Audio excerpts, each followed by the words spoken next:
Les actus mercato du vendredi 23 mai, c'est parti. On commence tout d'abord avec Ansu Fati, joueur du Barça, mais il va partir.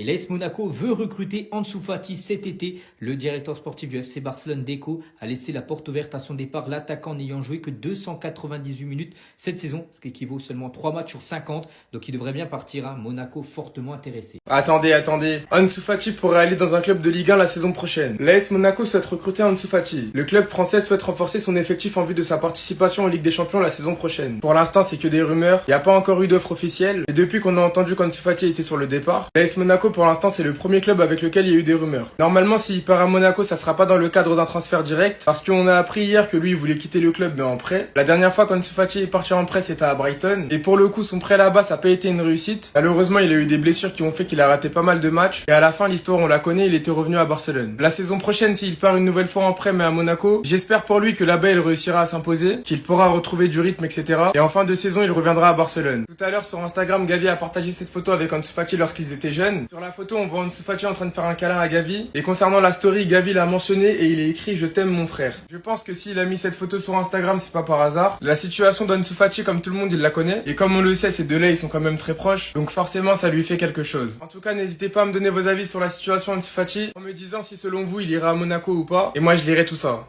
Ce serait une bonne pioche pour l'AS Monaco.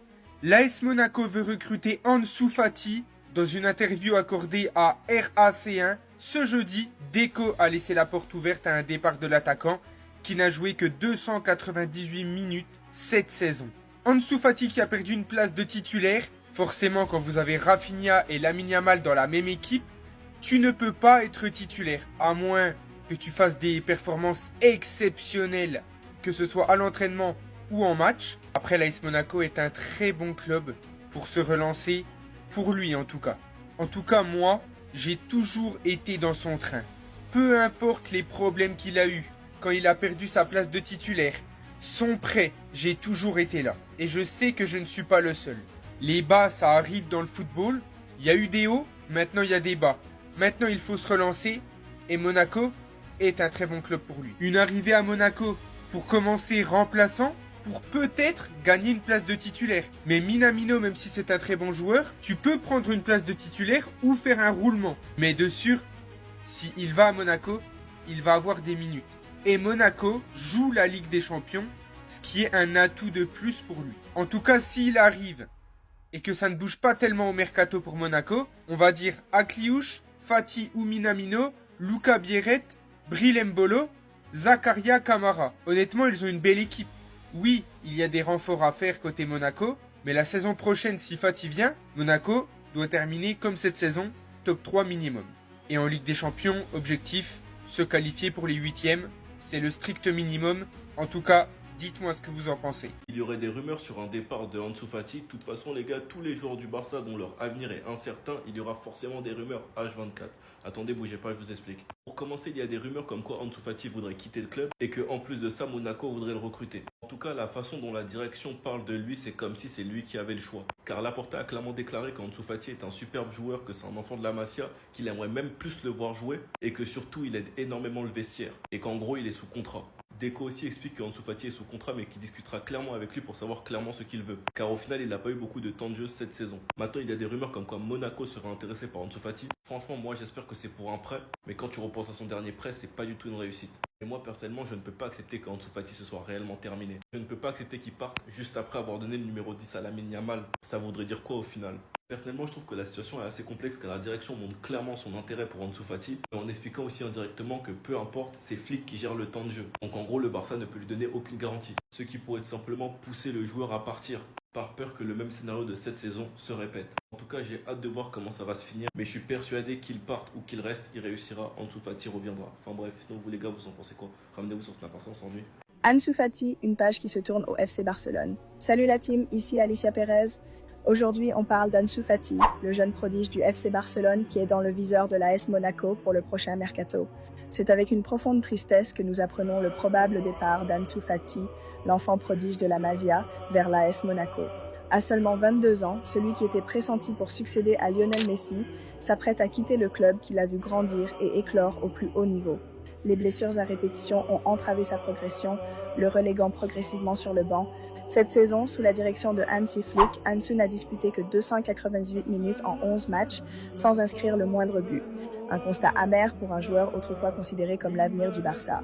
Le club catalan, confronté à des contraintes financières et à une concurrence accrue en attaque, envisage de faciliter son départ. L'AS Monaco, qualifié pour la prochaine Ligue des Champions, pourrait offrir à Ansu l'opportunité de relancer sa carrière dans un environnement propice à son épanouissement. Le président Joan Laporta a récemment déclaré « Nous voulons qu'il joue. C'est un homme apprécié dans le vestiaire, mais il doit jouer. Voyons si nous pouvons trouver une solution qui soit bonne pour lui et pour le Barça. » Le départ d'Ansu Fati symbolise la fin d'un rêve pour de nombreux supporters. Le Paris Saint-Germain tente officiellement sa chance avec le meilleur joueur du monde actuel. Bon, je vais réagir à ce frérot parisien qui pense que le Paris Saint-Germain va recruter Lamine Yamal cet été. Vous les Parisiens qui croient à ce transfert, est-ce que vous pensez vraiment que le FC Barcelone est assez bête pour laisser partir Lamine Yamal pour 200 millions d'euros? Désolé tous mes Parisiens, je vais peut-être briser des rêves, mais Fabrizio Romano a fait une annonce. Le Paris Saint-Germain a envisagé de faire une offre de plus de 200 millions pour Lamine Yamal, mais n'a jamais eu de chance. Lamine Yamal n'a pas voulu entrer en pourparlers avec un club, il est super heureux avec le Barça. Parce que là où tout au cours de la saison, on voyait un Lamine Yamal malheureux au FC Barcelone. Il est en train de faire la meilleure saison de sa carrière, il a remporté tous les trophées nationaux avec son club, et vous pensez qu'il va partir au Paris Saint-Germain. Pour revenir à la rumeur comme quoi Lamine Yamal demande le plus gros salaire du FC Barcelone, dès qu'on nous a répondu Lamine Yamal n'a pas demandé à être le joueur le mieux payé de l'équipe, ce n'est pas vrai. Il veut juste être heureux ici, c'est ce qu'il nous dit, et ses agents aussi. Aujourd'hui, son agent Jorge Mendes nous confirme une fois de plus la prolongation de Lamine Yamal. Bien sûr qu'il va prolonger. L'agent de Lamine Yamal, Jorge Mendes, éloigne les doutes et confirme la prolongation du contrat du jeune crack espagnol au FC Barcelone. Blaugrana compte conclure l'accord final du contrat avant lundi pour que aucun autre club risque de faire une grosse offre à Lamine Yamal. Le meilleur joueur au monde restera Blaugrana, n'en déplaise aux Parisiens. De plus, après sa prolongation cet été, il prendra le Ballon d'Or en septembre. Non mais là, Hansi Flick, c'est un danger public. C'est inadmissible ce qu'il vient de faire à l'Allemagne. Déjà, commençons par la bonne nouvelle. Je tiens à vous informer, cher Barcelonais, que Rafinha vient de prolonger jusqu'en 2028. Après sa signature de contrat, il a fait le tour des locaux du FC Barcelone avec sa famille. Il a même tenu à faire une petite déclaration d'amour au FC Barcelone après une saison XXL. Voici ses propos. Il dit « Mon rêve est de rester au FC Barcelone jusqu'à la fin de ma carrière. » Et au même moment, on a un journaliste qui nous balance les modalités de prolongation de Lamine Yamal au FC Barcelone. Ici, nous avons les modalités en question. Il est dit contrat jusqu'en juin 2030 avec un salaire de 9 millions d'euros pour commencer, puis qui augmentera chaque année afin d'atteindre les 18 millions d'euros prévus. Donc lui aussi aura un salaire évolutif comme Frankie de Jong et Robert Lewandowski. Maintenant, parlons d'Hansi Flick parce que c'est lui le fouteur de troubles. Après le Mediasport, le plan d'attaque d'Hansi Flick si Luis Diaz signe au FC Barcelone parce que oui les amis, Luis Diaz, il y a des pourparlers entre lui et le FC Barcelone. Pour l'instant, c'est que des rumeurs, il n'y a rien de sûr. Et on peut même le voir ici, le FC Barcelone veut frapper fort cet été et a fait de Luis Diaz sa priorité. L'ailier colombien est au cœur du mercato catalan et son prix est désormais connu, 85 millions d'euros. Pour revenir sur le plan d'Hansi Flick les amis, en cas d'arrivée de Luis Diaz, il est dit que Lamine Yamal serait à droite, Luis Diaz prendra la place de Rafinha à gauche, Rafinha quant à lui passera numéro 10. Robert Lewandowski bien évidemment sera en pointe. Autant vous dire les amis que j'ai déjà mal à la tête. Déjà qu'avec la composition de cette année, ils sont très cheatés. Imaginez cette composition là. Le danger pourrait venir de tous les côtés. Et ce Hansi Flick là, pendant que tout va bien chez lui, regardez ce qu'il part crier. Julian Nagelsmann a fait une déclaration il y a quelques jours et voici ce qu'il a dit. Ter Stegen est notre option numéro 1 pour nous. Hansi Flick m'a dit que la forme de Marc Ter Stegen était excellente. Mon ami, c'est de l'ironie. Il t'a menti. Vous voyez ce que Hansi Flick est en train de créer? Depuis quand Ter Stegen est excellent cette saison. Nagelsmann, c'est de l'ironie. Voilà, faut apprendre. Je ne sais pas comment vont se transformer les plans de Deco, mais Slot a été clair. Attendez, bougez pas, je vous explique. Et écoutez ce que Slot a dit en conférence. Je comprends que Deco admire Luis Diaz et moi aussi. C'est un grand joueur qui réalise une excellente saison. Peut-être admire-t-il aussi Salah et Gakpo. Ou n'a-t-il pas dit ça? Quoi qu'il en soit, j'admire Lamine Yamal et Rafinha. En gros, je pense que tout le monde va s'amuser à nous sortir la même réponse que le président de l'Atlético, qui avait dit qu'en gros, nous, on admirait Alvarez, mais que eux, ils admirent Lamine Yamal. En tout cas, moi, je pense qu'il est sûr, c'est qu'il serait chaud de venir. Sachant que j'avais vu qu'il touchait pas un gros salaire à Liverpool et que son père a envoyé des fleurs au Barça durant des années. Et quand on a des rumeurs comme quoi le plan de Flick pourrait être Luis Diaz à gauche, Lewandowski en pointe, Yamal à droite et Rafinha en meneur de jeu en 10. Et ce qui est intéressant avec cette solution en plus, c'est que c'est archi remaniable.